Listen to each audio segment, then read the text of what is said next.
KC transcription number 51. Madam, the bill which has been moved just now has been rightly described by the Prime Minister as a non-controversial bill and as a bill which is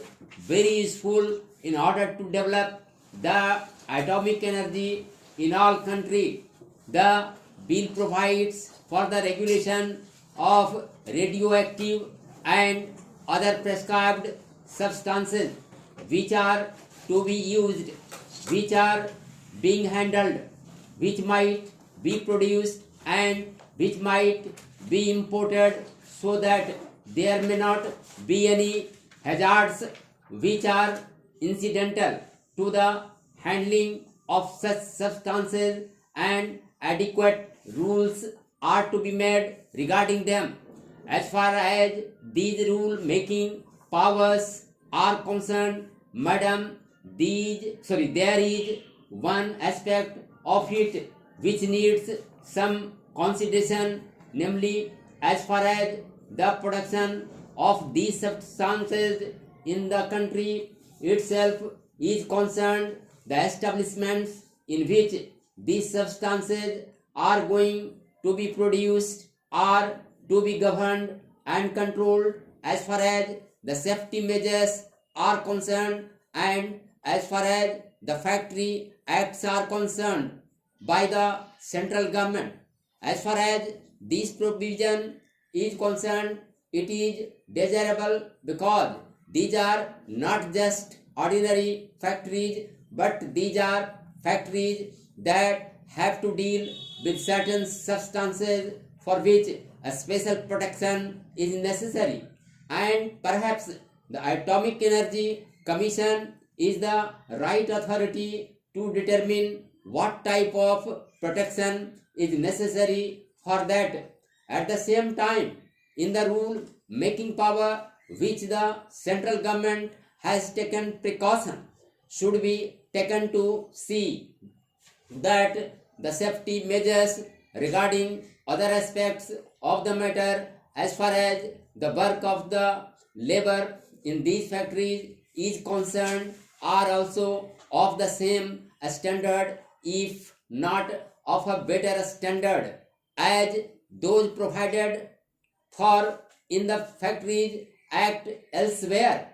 That is, attention should not be concentrated only on the hazards incidental to the handling of these substances, but other amenities to which the workers are entitled in ordinary factories should also be provided for in any rules that might be made under this measure. Along with this precaution, this power is absolutely necessary, and therefore I support the same. Secondly, there is the question of acquiring certain materials which might yield useful substances that are necessary for the development of atomic energy. The idea perhaps is to get all these materials within the control of the Atomic Energy Commission, because these substances are very rare and they are to be conserved.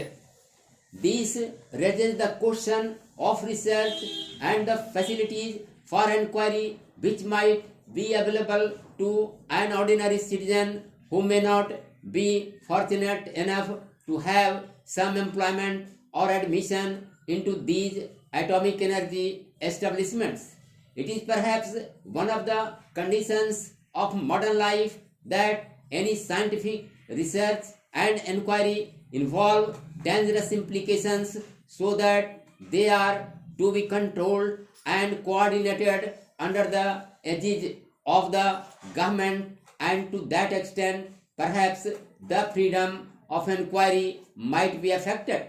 But at the same time, the history of scientific development has shown that all the worthwhile inquiries, or many of the worthwhile inquiries and inventions, have been made by people who are not easily amenable to any coordination or regulation of the type to which the government is normally accustomed,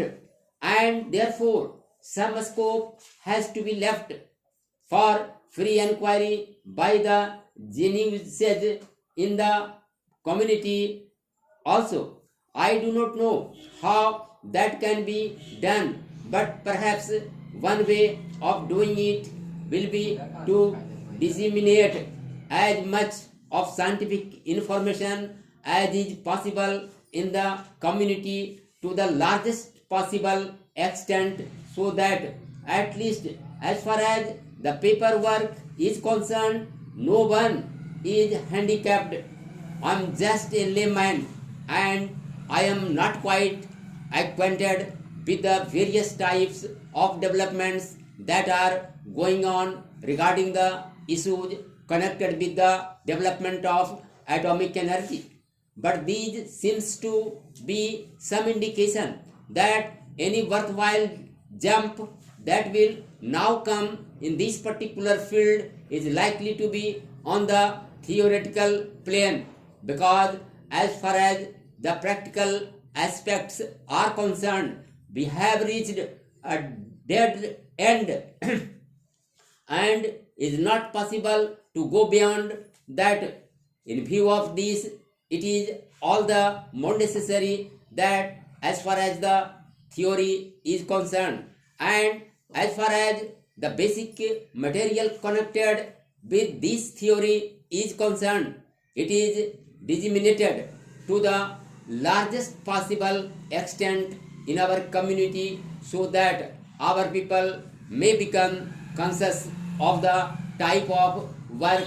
that is going on and of the type of work that is needed in order to make further progress in this field and various other fields in this country. Thirdly, there is the question of acquiring certain mineral rights as far as these substances are concerned. Here again, it is necessary that the authority should be centralized, and obviously it would be in the hands of the central government and the Atomic Energy Commission. But again, this also raises the further question of paying adequate attention to the interests of the states that are concerned, in whose areas these mines are located.